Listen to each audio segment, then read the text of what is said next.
कल की 2898 एडी का ओटीटी रिलीज हो चुका है और जिस तरह वैरवा बाउंटी के पीछे था वैसे ही मैं इस मूवी के अंदर छिपे हुए सारी डिटेल्स के पीछे लग गया हूं। तो चलिए बिना किसी देरी के मेन वीडियो पर आते हैं। तो जब हम वैजयंती मूवी का लोगो देखते हैं शुरुआत में तो हमें उसमें श्री कृष्ण जी शंखनाद करते हुए दिखते हैं, जिसके बाद एक मस्त सा इंट्रो देखने को मिलता है। बट क्या आपको पता है कि इसमें हमें जो श्री कृष्ण जी का स्कल्पचर देखने को मिल रहा है ये एनटी रामाराव द्वारा प्ले किए गए श्री कृष्ण जी पर आधारित है, जो कि इससे पहले पिक्चर फॉर्मेट में हमें वैजयंती मूवीज द्वारा बनाए गए मूवीज में देखने को मिलता था। ऐसा इसलिए क्योंकि अश्विनी दत्त जी जिन्होंने वैजयंती मूवीज को शुरू किया था वो एनटी रामाराव जी के बहुत बड़े फैन। एंड यहाँ पर मैं आपको एक बोनस फैक्ट दे दूं, एनटी रामाराव जी और कोई नहीं बल्कि ग्रैंडफादर है जूनियर एनटीआर के, जिसके बारे में मुझे बताने की कोई जरूरत नहीं है क्योंकि उनका काम ऑलरेडी दुनिया भर में नाम बना चुका है। अगर हम बात करें शंखनाद की तो शंखनाद के साथ ही युद्ध की शुरुआत होती थी,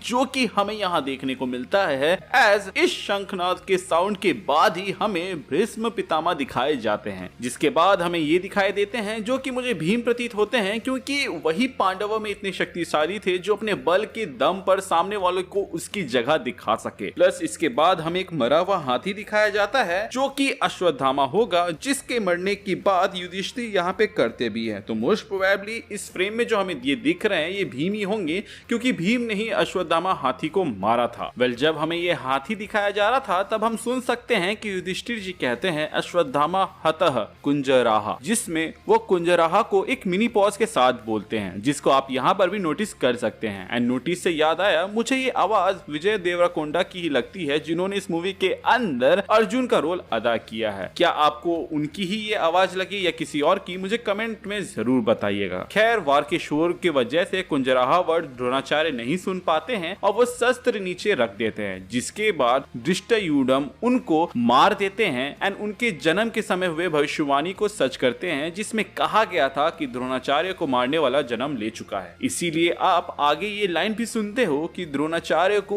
उनके कर्मों का फल मिला है, जिसको कई लोग इस तरह भी इंटरप्रेट करते हैं कि क्योंकि द्रोणाचार्य ने कौरवों यानी कि अधर्म का साथ दिया था इसीलिए उनका अंत ऐसा हुआ, परंतु ऐसा नहीं है। धृष्टद्युम्न के जन्म के साथ ही उनका अंत लिख दिया गया था, जो कि महाभारत के समय में पूरा होता है। इसके बाद हम फ्रेम में आग एंड एक नवजात पौधे को देखते हैं, जिसको हम इस तरह भी इंटरप्रेट कर सकते हैं कि ये आग अश्वत्थामा के अंदर के बदले वाली भाव को दर्शा रहा है, जिसके वजह से वो इस नवजात पौधे को जड़ से उखाड़ कर मार देता है, ठीक वैसे ही जैसे वो ब्रह्मास्त्र का इस्तेमाल करके पांडवों के आखिरी वंश को मारने जा रहा था। इनफैक्ट इसके बाद के सीन में हम देखते भी हैं कि कैसे वो एक नवजात पौधे को कुचल देता है, इंप्लाइंग कि उसने अभी अभी पांडवों का जो वंश है उसको खत्म कर दिया। यहाँ पर मैं खत्म कर दिया इसलिए बोल रहा हूँ क्योंकि श्री कृष्ण जी ने अभी तक उत्तरा के बच्चे को जीवन दान फिर से नहीं दिया है। वो चीज इस सीन के बाद होता है या फिर कहें कुछ समय बाद होता है। वापस अगर हम डिटेलिंग की बात करें तो आप अश्वत्थामा के आर्मर में एक धागा जैसा बना हुआ देख सकते हैं जो कि जनेऊ है, जिसे ब्राह्मण पहनते हैं। एंड क्योंकि अश्वत्थामा एक ब्राह्मण था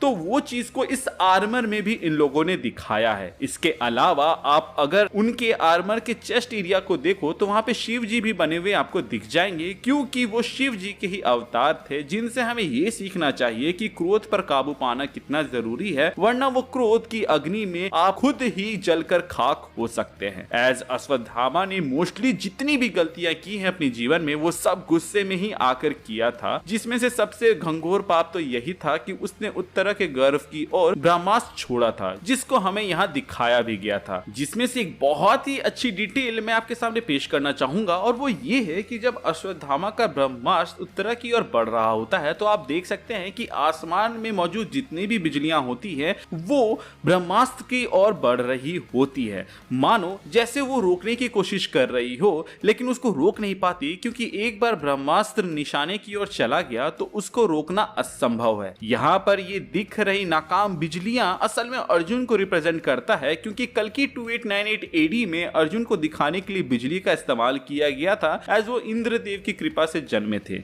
ये फ्रेम काफी कम समय के लिए दिखाया जाता है, बट डिटेलिंग का ध्यान खींचने वाली यहाँ पर एक डिटेल थी तो सोचा आपको बता दिया, या फिर हो सकता है कि मैं यहाँ पे ज्यादा ही सोच रहा हूँ। इसके अलावा यहाँ पर आपको एक्चुअल कहानी भी मैं बता दूं, जिसके अनुसार अश्वत्थामा के ब्रह्मास्त्र को काउंटर करने के लिए अर्जुन ने भी ब्रह्मास्त्र को छोड़ा था, बट वेद व्यास जी आकर दोनों को रोके एंड डांटते हुए बोले कि ये दोनों टकराए तो ये प्लेनेट छोड़ो सृष्टि भी नहीं बचेगी। इसलिए अर्जुन ने अपना ब्रह्मास्त्र वापस ले लिया। वहीं अश्वत्थामा को ब्रह्मास्त्र वापस लेना आता ही नहीं था, तो उसने ब्रह्मास्त्र के पावर को कम करके उत्तरा के गर्भ की ओर छोड़ दिया, जिसके बाद कृष्ण जी ने अश्वत्थामा को श्राप दिया एंड उत्तरा के गर्भ में पल रहे बच्चे को एक जीवन दान। वैसे एक डिटेल तो बताना भूल ही गया, और वो ये है कि वी ऑल नो कि अश्वत्थामा शिव जी के अवतार या फिर कहे उनकी कृपा से जन्मे थे, तो वो त्रिपुंद्र तिलक लगाते हैं, जो कि आप यहाँ पर भी देख सकते हैं। अब आगे की डिटेल्स पर बात करें तो जब अश्वत्थामा इस पौधे को कुचलने वाला होता है तो आप उसके तलवे वाले हिस्से पे ब्लड को देख सकते हैं, जो कि कुरुक्षेत्र में खाली पैर चलने के वजह से आई, जो कि अगले शॉट में एविडेंट भी हो जाता है। एज जब वो अपना पैर उठाता है तो हम ना सिर्फ ब्लड को देख सकते हैं, बल्कि आपको साउंड भी आता है कि मानो किसी गीली चीज या फिर कहीं कीचड़ के ऊपर पैर रखकर गए हो। ऐसे ही एक साउंड की डिटेलिंग हमें आगे भी सुनने को मिलती है जब अश्वत्थामा यहाँ सिपाही के शरीर से तीर निकाल कर श्री कृष्ण जी पर हमला करते हैं। अधिकार।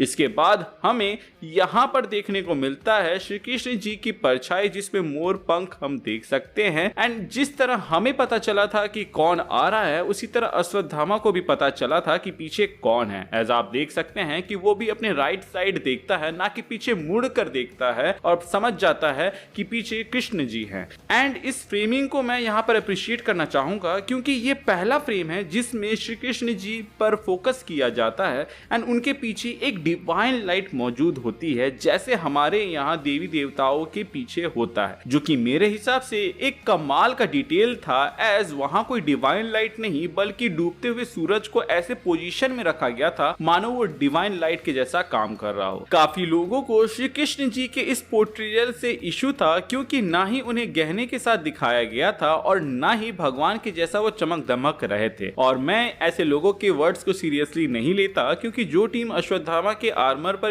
इतने डिटेलिंग के साथ काम किया हो, वो टीम श्री कृष्ण जी को ऐसे तो नहीं दिखाएंगे जैसे वो कोई मामूली इंसान हो, जो कि मैंने डिवाइन लाइट वाली बात से प्रूव भी कर दिया था। इसके अलावा कई लोगों का ऐसा कहना था कि श्री कृष्ण जी को गोरा दिखाना चाहिए था, जो कि मुझे लगता है कि बहुत ही इनवैलिड पॉइंट है, क्योंकि श्री कृष्ण जी का ओरिजिनली डार्क स्किन टोन ही था। इसके अलावा कई लोगों ने कहा था कि उनके चेहरे को दिखा देना चाहिए था अच्छे से, जो कि मुझे लगता है कि वैलिड पॉइंट नहीं है, क्योंकि उन लोगों ने यहाँ पे श्री कृष्ण जी के आइडेंटिटी को एक मिस्ट्री की तरह रखने की कोशिश की है, जो कि मुझे ज़्यादा अच्छा लगा। अदरवाइज वो सिर्फ एक दूसरा एक्टर होता जो कि श्री कृष्ण जी को यहाँ पर प्ले कर रहा है, लेकिन उनका चेहरा ना दिखाने की वजह से ऐसा लग रहा है मानो कि जो वहाँ पे कह रहे हैं वो श्री कृष्ण जी ही हैं। इसके अलावा श्री कृष्ण जी का ऐसा लुक देने का पीछे का रीजन जुड़ा हुआ है यास्कीन से। एज आप देख सकते हो कि श्री कृष्ण जी एंड यास्कीन का कॉस्ट्यूम काफी सिमिलर है, जहाँ श्री कृष्ण जी का वस्त्र साफ सुथरा और सफेद है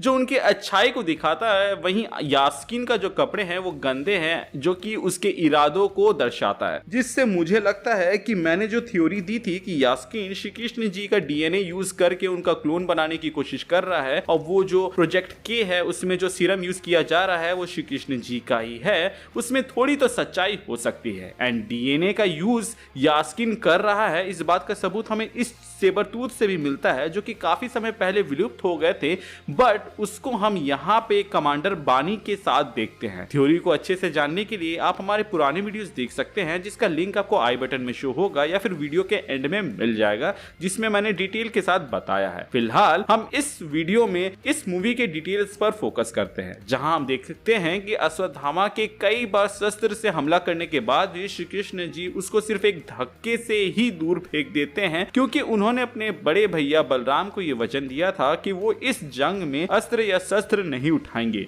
क्योंकि अगर वो इस जंग का पार्ट होते हैं तो ये एक तरफा होता, जो कि आप इस चीज से ही समझ गए होंगे, जहां श्री कृष्ण जी के सिर्फ एक धक्के से यहाँ पर अश्वत्थामा इतना दूर चला गया, तो अगर वो अपने फुल फोर्स को यूज करने जाते तो क्या होता। खैर इसके बाद तो वो सीन आता है जिसको देखकर आपका तो नहीं पता, बट मुझे गूज़बम्स आ गए थे जितनी भी बार मैंने देखा था। मैं आईमैक्स में जाकर इस मूवी को दोबारा से इसीलिए देखा था क्योंकि मुझे ये सीन और क्लाइमैक्स के सीन्स देखने थे बड़े अच्छे पर्दे पर। इसके अलावा मैं यहाँ पर एक फन फैक्ट बता दूं कि भले ही यहाँ कृष्ण जी का रोल कृष्ण कुमार ने किया था, बट उनको वॉइस अर्जुन दास जी ने दिया था। एंड ये कंबाइंड एफर्ट का रिजल्ट इतना खूबसूरत था, वो आपने बड़े स्क्रीन में देखा है। यहाँ पर जब श्री कृष्ण जी अश्वत्थामा को श्राप दे रहे होते हैं, तब कृष्ण जी बोलते हैं कि तुम मुझे मारना चाहते थे, पर एक दिन तुम ही मुझे बचाने आओगे। जिसके बाद अश्वत्थामा बोलता है मैं। तो आप उस मोमेंट पर एक घोड़े की आवाज को सुन सकते हो, जो कि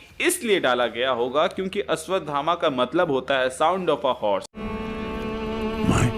इनफैक्ट द्रोणाचार्य ने अश्वत्थामा का नाम अश्वत्थामा इसलिए रखा था क्योंकि जब वो जन्मे थे तब वो बाकी बच्चों के जैसा रोए नहीं थे, बल्कि घोड़े की जैसे आवाज निकाले थे। कहा था ना, इस मूवी में हर एक डिपार्टमेंट ने बहुत ही बेहतरीन काम किया है। वैसे वो घोड़े के साउंड इस व्हाइट घोड़े का भी हो सकता है, जो मोस्ट प्रोबेबली किसी रथ से अलग होकर यहाँ से दौड़ रहा था, जिसको आप फोरशैडोइंग भी मान सकते हो उस घोड़े का, जिसके बारे में कहा जाता है कि वो तब आएगा जब कल की भगवान आएंगे। मैंने अभी तक इस मूवी का पहला 5.5 से 6 मिनट का ही ब्रेकडाउन किया है, जिसमें इंट्रो आने से पहले इतना कुछ था, तो सोचिए पूरे मूवी में कितना कुछ होगा बात करने के लिए। बट क्योंकि ये टाइम कंज्यूमिंग है, तो मैंने सोचा पहले देख लूं कि कितने लोग इस तरह की वीडियो में इंटरेस्टेड हैं। आई नो वोटिंग में डेडपुल एंड वुल्वरीन का ब्रेकडाउन जीता था, बट उसमें से ऐसी चीज पर किसी ने भी बात नहीं किया था जो मैंने ऑलरेडी बना दिया एंडिंग एक्सप्लेन के रूप में, जिसमें उतना खास रिस्पॉन्स नहीं आया, तो उसके ब्रेकडाउन को थोड़ा सा डिले कर दिया गया है। अगर इसमें उस वीडियो से अच्छा रिस्पॉन्स आता है तो इसका अगला पार्ट उससे पहले आएगा, और अगर नहीं आता है तो भाई डेडपुल वाली वीडियो को कंटिन्यू किया जाएगा। सो आज के लिए बस इतना ही। आई होप आपको वीडियो अच्छा लगा हो, एंड अगर ऐसा है तो अपने दोस्तों के साथ शेयर कीजिएगा, प्लस लाइक कर दीजिएगा, एंड कमेंट में जरूर बताइएगा कि कौन सी डिटेल आपको सबसे अच्छी लगी या आपको आज पता चला। बाकी मिलते हैं अगले वीडियो में कल के लिए।